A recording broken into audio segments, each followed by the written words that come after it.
Turn please to the book of Nehemiah.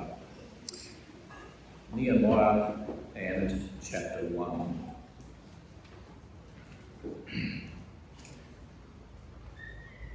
I'd like to read quite a bit of the early part of this book. Quite a reading, but I think it will pay significant dividends to us all to have a greater understanding of the book before us. Nehemiah chapter 1.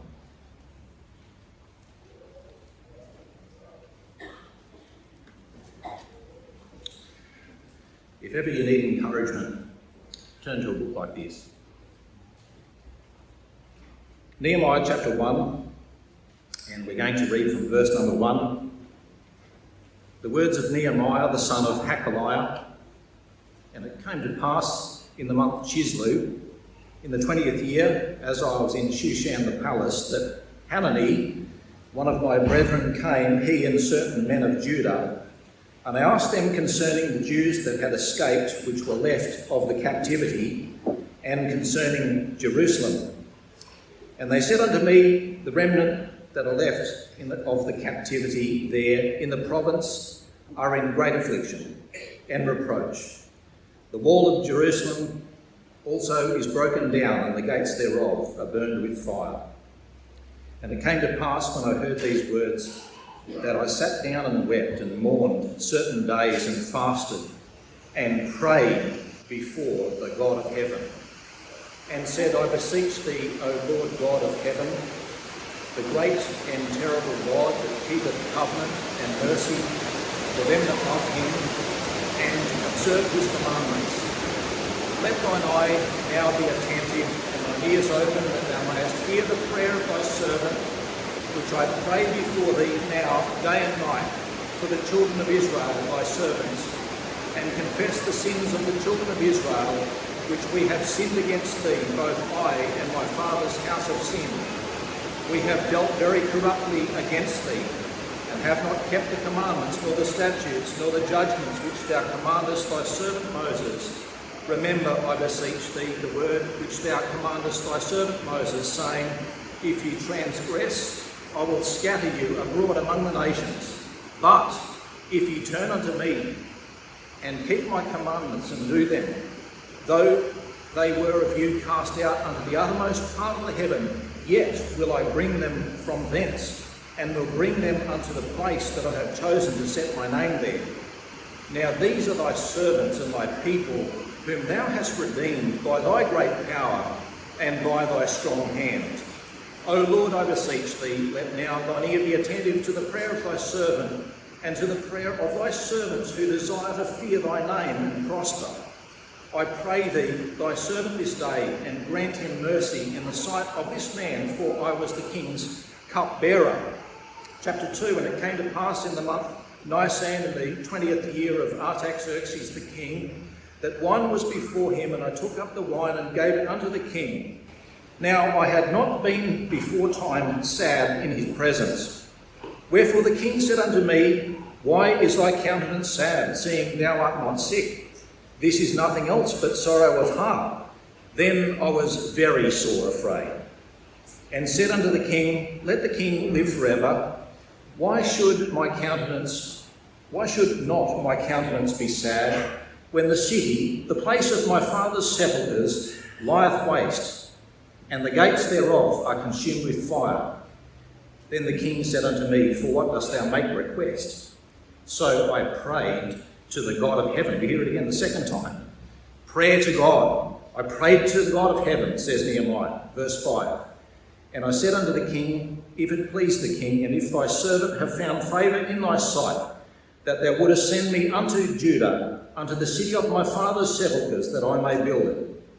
And the king said unto me, the queen also sitting by him, for how long shall thy journey be? And when wilt thou return? So it pleased the king to send me, and I set him a time. So there was letters written by the king giving him authority to travel, authority to gain timber for the purpose of the rebuilding of the walls of Jerusalem.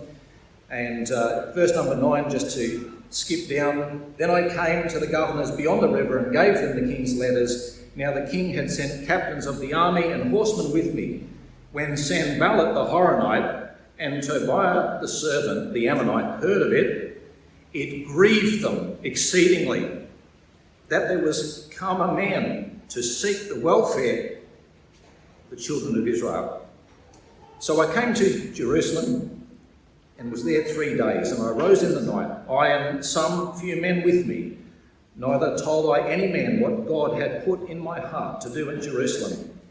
Neither was there any beast with me save the beast that I rode upon, and I went out by night, by the gate of the valley, even before the dragon well to the dung court, and viewed the walls of Jerusalem, which were broken down, and the gates thereof were consumed with fire. Let's just go to verse 17. I'm just trying to minimise the length of the reading. Then said I unto them, Ye see the distress that we are in, how Jerusalem lieth waste, and the gates thereof are burned with fire. Come, let us build up the wall of Jerusalem, that we be no more a reproach.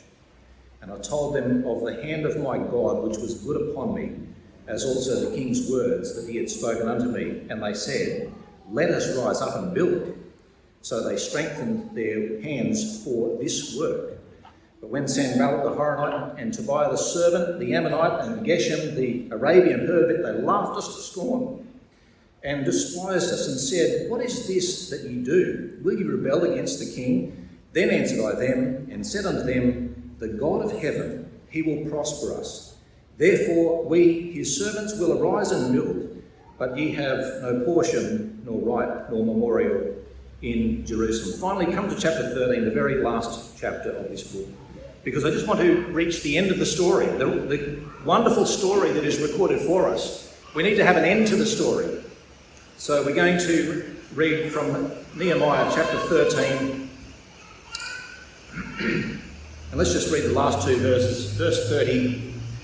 Thus cleansed I them from all strangers, and appointed the wards of the priests and the Levites, every one in his business. And for the wood offering, this is significant. I'll trust to come back to this. And for the wood offering, at times appointed, and for the first fruits, remember me, O my God, for good. That's our reading this afternoon, as I seek to just draw your attention to this wonderful book of Nehemiah for our encouragement. If you ever think that a work can't be done, turn to this book. You know, there's a book out there many of you would have read, It Can Be Done. It Can Be Done. The report of the work in Venezuela in early days by Mr. William Williams. As I read this book of Nehemiah, it's the title, it's the label that goes across it. It can be done. It can be done. You know, I want to speak about building today. We've already heard something in this conference already concerning building for God. And I want to speak about building for God and seeing the work done and a work brought to its completion, because, brothers and sisters, it can be done. Nehemiah's proved it. Many of the times past have proven it. Here was Nehemiah in times that were exceedingly difficult. There were many, many obstacles to the rebuilding of the walls of Jerusalem. There were enemies galore. There was no end of obstacles, no end of problems. And yet, against that all, it could be done because God was with them. And there were men that were raised up of God. And a work was done to its completion because of a man who would be used by God. So this man, Nehemiah, is a great, great man of God. Chapters 1 and 2 of this book record to us the particular details regarding the return to Jerusalem. Of course, there is much in this era that we could refer to. You remember this book forms part of the record of the recovery of God's people and the recovery of God's place. And if ever there's something that we want to see in 2025 is a recovery of the people of God and a recovery of the place of God. Isn't that really what we want? To have something for God. And so here in Nehemiah, we find that this is one of the books that speaks of the great recovery of the people of God and the place of God. You will remember that sin and rebellion had brought the people of God through the bitter and painful experiences of defeat. And they were exiled in Babylon because they had wandered from God and they had disobeyed the Lord their God. They had wandered from his ways and brought upon themselves painful experiences, and this resulted in them being in captivity in Babylon. Now, there was the first wave of the Jewish exiles that returned to Jerusalem. They were in the year 538 BCE approximately. Ezra gives us the record of this. If you're looking for the record, it's that particular first wave going back to Jerusalem. Ezra records it. That was the first stage of the return. So we find in Ezra that the order was given by Cyrus, king of Persia. This is Ezra chapter 1, verse 2. The order was given by Cyrus, king of Persia, that they were to go back to Jerusalem. They were permitted to go back and to rebuild the temple and the city. Ezra chapter 1, verse 2. Then, of course, we find that the construction of the temple was suspended for a period of time.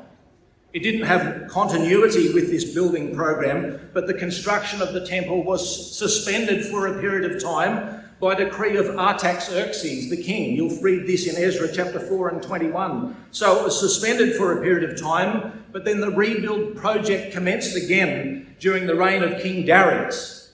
So there's a lot in the time frame here. King Darius, who then decreed that the house of God should be rebuilt. And we're up to Ezra chapter 6 by the time we come to that point. Some of the greats during the post-exilic period involve Zerubbabel. You remember some of these names? Zerubbabel, Ezra, Nehemiah, Esther. People that were mightily used of God for a recovery of the people of God and a testimony for God in Jerusalem that had been lost for decades. These people were greatly used of God. Three particular books, three in particular, record the events of this period. Ezra, primarily concerned about rebuilding the city and the temple. If you're looking for titles, that's what Ezra is primarily concerned about, the rebuilding of the city and the temple. This book of Nehemiah is primarily concerned about rebuilding the city walls. And then you come to the book of Esther, and that is the book that tells us of the preservation of the people of God. Wonderful books. And I encourage everyone to read these books when you want to have encouragement for the way forward that seems so difficult and it seems just about impossible. Read these wonderful books of people that achieved great things for God.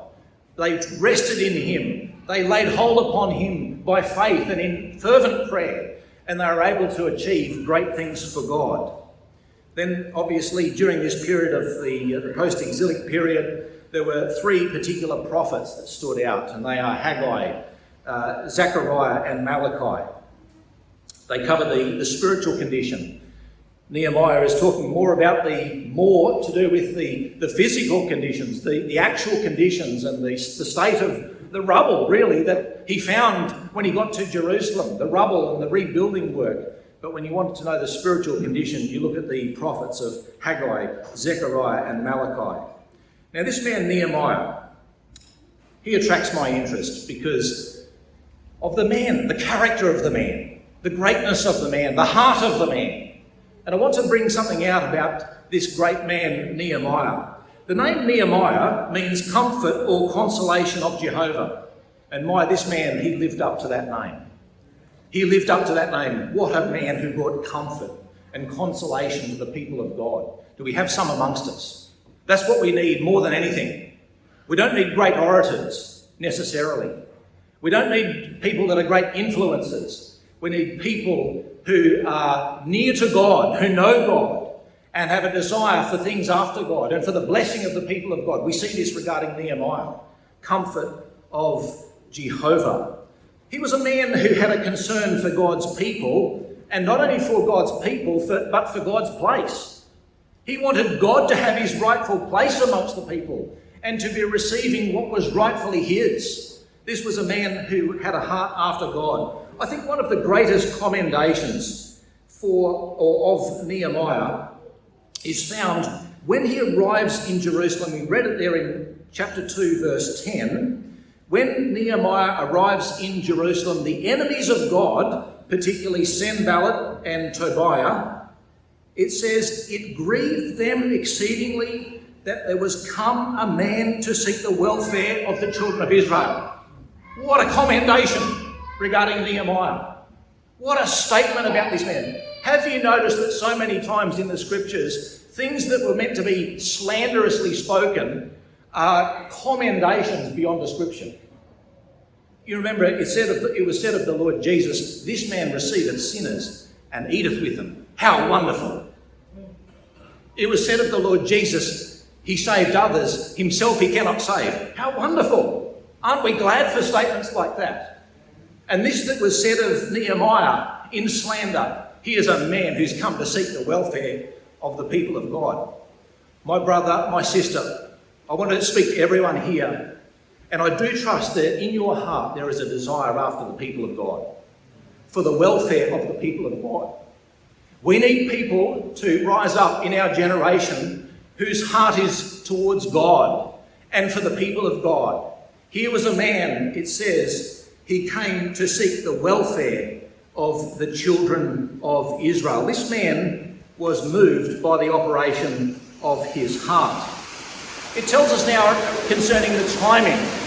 It says here that it was in the month Chislu. This is in verse 1 of chapter 1. It gives the very timing where Nehemiah starts his record. It was the month Chislu, the 9th month of the Jewish calendar.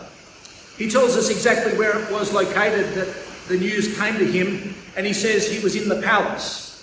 He's right serving in his role in the palace in the month Chislu. And his heart is touched because a report comes to him of the condition of Jerusalem and the condition and reproach of the people of God. I love this man. He's in the palace himself. He's in the comforts of the palace. And yet his heart is with the people of God. I tell you, this reminds me of Moses. Does it not remind you of Moses? Moses, who was enjoying all of the comforts, all of the blessings that come with being in the palace, and yet his heart was with the people of God, suffering affliction. So it was here with Nehemiah. He himself, his circumstances, quite reasonable, I suspect, being in the palace. I'm sure he had fairly good living standards, fairly comfortable conditions, and yet the message came to him concerning the reproach of the people of God and the condition of Jerusalem, and his heart was touched. He was in the palace physically, but he was actually with them in heart in Jerusalem. He was identifying with the people of God and the hardship they faced. And he recognised that God wasn't receiving his portion. Something had to be done, says Nehemiah. So Hananiah, it says, there was a man by the name of Hananiah. We're introduced to him in verse 2 of chapter 1. Hananiah, one of my brethren, came, he and certain men of Judah. So there was a group of Jews that had obviously been up to Jerusalem. They had actually been up to the city. I don't know how long they had spent there, but they had certainly been there. They had first-hand experience. They had been and seen the conditions for themselves. They'd seen the walls broken down. They'd seen the gates burned. They saw the people in oppression, the people under great affliction. They had been to Jerusalem. They're now back, and they have come back with a report. And Nehemiah inquires of these ones that had the advantage on him. They had an advantage. They'd been there physically. Nehemiah, at this point, hadn't been there to Jerusalem to see those conditions. And he inquires of them. You know, isn't that interesting? That there were people that had first-hand experience with Jerusalem, and they came back to Jerusalem, and it seems as though they were unmoved. It seems as though it was just, well, that's the way things are. Is that how we live? That the way things are the way things are? You know, we're in the day of small things. We can easily just pass it off that way and just accept our condition. I'm talking about as the people of God and in testimony to God. Are we just happy to accept the status quo and just say we're weak and it's just the way it is? It's 2025. You have to face up to reality. It's the day of small things. There's not much really that can be done. That seems to be the attitude of Hananiah. Hananiah and his brethren, they'd been up, they'd seen the conditions, they came back, and just life went on for them. Not so with Nehemiah. Nehemiah inquires, how long have they been back? I don't know. It doesn't tell us specifically how long this group had been back from Jerusalem. But Nehemiah knew they'd been there. And so he pulls him aside. What's going on? Tell me about the condition. And so the dreadful condition was conveyed by Hanani to Nehemiah concerning the conditions in Jerusalem. But they themselves, Hanani and his brethren, were not moved. What an indictment upon this man and his brethren, that they didn't do anything, it would seem. They came back and they were unaffected. You know, activity, not sympathy, was required. And action and not oration was required. Nehemiah was a man of action. Something had to be done for God. You know, the city had laid waste for so long. There was nothing for God there. God wasn't getting his portion. The altars up there in Jerusalem had been cold for many a year. Nothing for God. No fire, no smoke, no offerings rising for God. You know, if our assemblies are in absolute weakness, we feel it. We feel it. And we think to ourselves, days were once better. I'd love to see days like they once were, where we had greater activity and greater fellowship and greater everything, greater gospel work. We want that, don't we? But don't forget this. The greatest loser when we're in weakness and poverty is God. He's the greatest loser of all. And he has a rightful desire to receive something from the hearts of his redeemed people. He requires and desires things for himself. And Nehemiah recognises that the altars up in Jerusalem have been cold for decades. Nothing for God. God was missing out. And that was the greatest tragedy of all. So he was deeply affected. The honour of his God was at stake, the great God of Israel. No offerings, no worship. And Nehemiah turns to prayer. Can I encourage us all to pray? Let's, when we're in need, particularly about these matters, assembly conditions, conditions of the Lord's people, our own hearts, let us get before the God of heaven. 4 times over in this book, Nehemiah prays, and I love the way he addresses it. He prays to the God of heaven.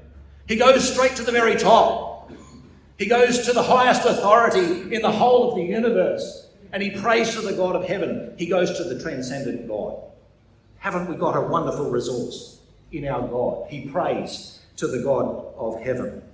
Now, Nehemiah, in his occupation, it tells us in verse number 11, the last verse of chapter 1, that he was the king's cupbearer. I'm sure it would have taken some time to be appointed to a position so close to the king. I'm not taking away from that. I'm sure it would have taken some time. He would have had to be appropriately vetted, this man, make sure he was suitable for the role, make sure he was a reliable man, a trustworthy man. But at the same time, let's just point out the fact that this was a pretty menial role. A pretty menial role, just serving, being a steward really for the king, bringing him his cup, bringing his drink, bringing him his food. Nehemiah, I want to point out, was just an ordinary man. Can God just use ordinary men and women? Young people? Can God use just the ordinary people in the ordinary way of life? He most certainly can. He most certainly can. Here's Nehemiah, an ordinary man. He wasn't a prophet. Great distraction there that he didn't have the qualifications of a prophet. He was just an ordinary man. He wasn't a priest. He wasn't a nobleman. He wasn't the chief of staff in the palace. He wasn't a minister in the government. He was just an ordinary man. And yet, what I find here, that this man's position, menial as it may be, and ordinary as it may be, it put him naturally very, very close to the king. It made him the most suitable one to raise this matter with the king. And I want to particularly speak to younger brothers and younger sisters. Where you are right now, you are uniquely fitted of God for a particular task that no one else can do but you. No one else can do it but you. Who else could be the one to make this matter known to the king? But one who's naturally coming in day by day and serving him, bringing him his cup of wine, bringing him his toast and jam in the morning, whatever they had in those days, I'm not sure. But he certainly was bringing the food to the king. Young brother, young sister, older brother, older sister, wherever you are, God has uniquely fitted you where you are to reach people that I can never reach. So use what God has given you for his glory. Here's Nehemiah.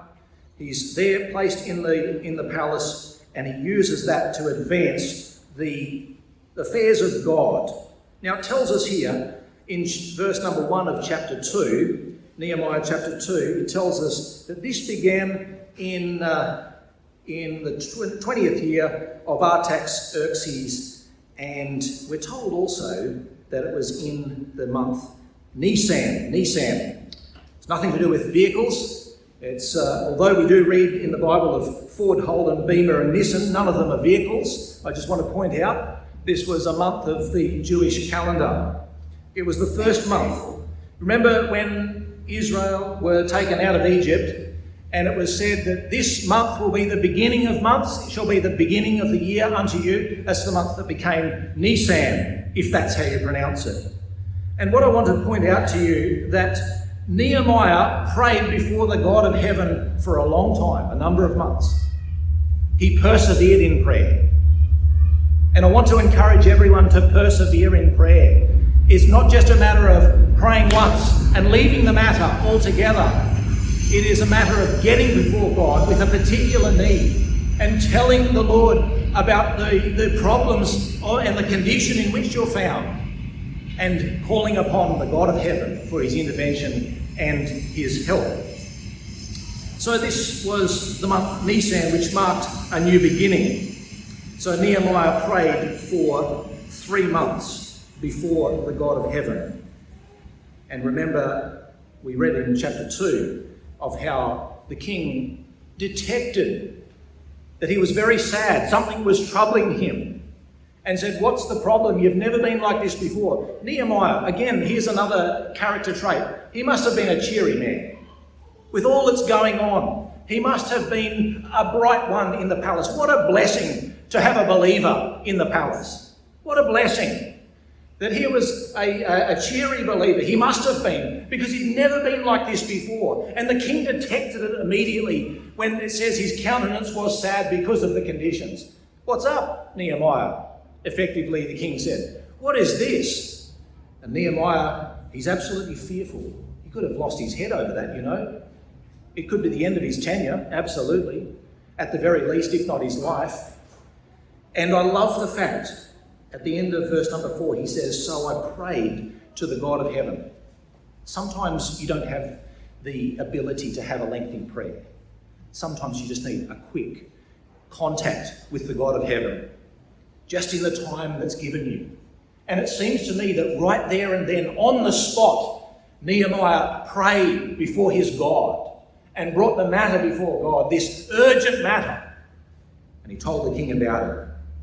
And he was given the approval, the warrant, the paperwork, the approvals required to go back to Jerusalem and rebuild the walls of that dilapidated city. How great is our God. How he can work when people are yielded to him. That Nehemiah even had a warrant from the king to go back and to take timber from the king's forestry. How wonderful is our God. And so he goes, returns to Jerusalem.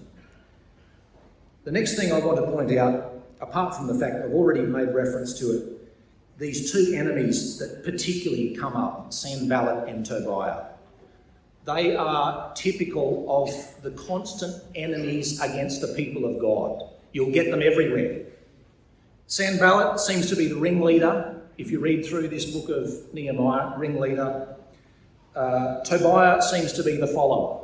He's the one that just goes along with everything that Sanballat says. You get them everywhere. You know, this is election day today, isn't it? And every time you see one of the ministers coming to a press conference, and they'll have a camera put right in their face and microphones, and there'll be the minister for Babel, who is now up for some interview, and he'll have 3 or 4 people behind him, and they're professional buffoons that just come around behind him, and whatever he says, they'll be just there going, just nodding their heads and carrying on. That's exactly what Tobiah was. Exactly. Whatever Sanballat said, Tobiah would just nod his head. Yeah, that's good. Go ahead with it. A follower and a leader. And they were both set against the people of God. And they were absolutely riled that there was a man who had come to seek the welfare of the people of God. What it was in their hearts, it's hard to really describe the wickedness of these men. He arrives in Jerusalem and he can't let anyone know about his purpose this particular night. He goes out and he wants to see for himself in the darkness under the cover of the night sky. He wants to go out and view the work for himself. It wasn't that he was kidding himself as to the magnitude of the work. He was facing up to the magnitude of this task, the rebuilding of the walls of Jerusalem. And he saw it for himself. And yet he comes back. He comes back to his brethren and he speaks to them words to encourage them and he strengthens their hands to the work. What a work that is, brothers and sisters. We need people amongst us that strengthen the Lord's people to work. That's what we need. Do we have encouragers out there? That's what we want, people to encourage the people of God. And when Nehemiah had said his words, it says, and they said, let us rise up and build. So they strengthened their hands for this good work. And I tell you, they worked. They worked. If you read on later in, probably around chapter 5, not exactly sure, you'll read this. They worked from the rising of the sun until the stars appeared. They knew what it was to put in a good day's work.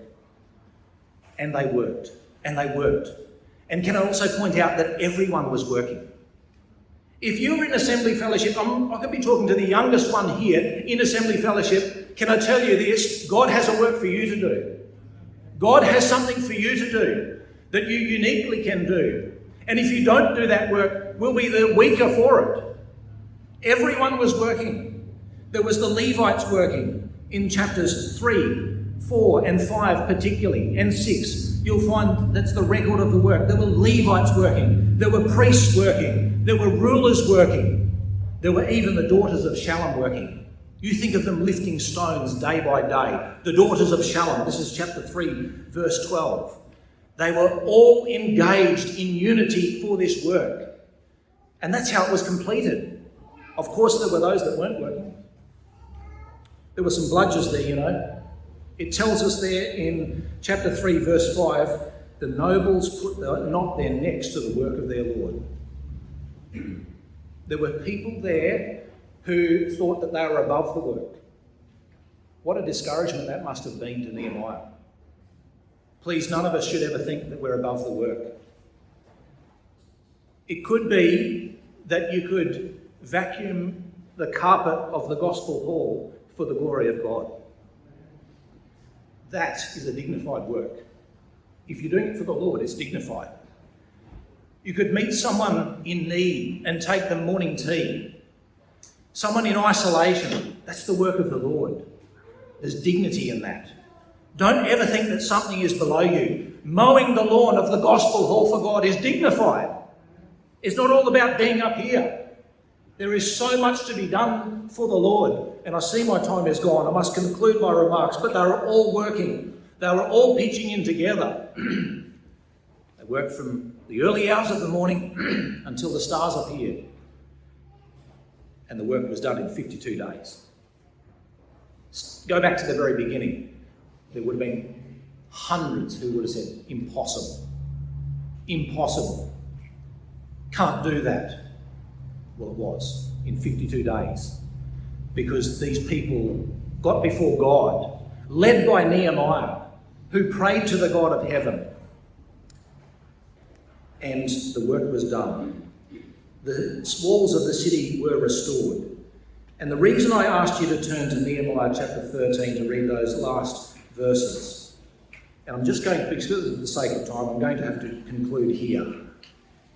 And the last thing that Nehemiah records, in verse number 31 of Nehemiah 13, he says, and for the wood offering, at times appointed, and for the firstfruits, remember me, O my God, for good. the fires had restarted for God.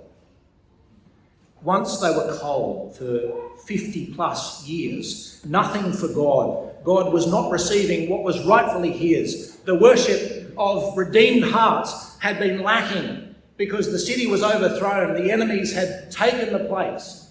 But because of a man who was in touch with God and brought the matter before God, empowered by God, he led a work that was successful to its very end and restored the order in Jerusalem. But before that, there was the restoring of the walls, and the altars are now rebuilt, and the fires are burning for God, and there's something for God, and there's something for the people of God because of a man whose sole desire was the welfare of the people of God. We need more like that today.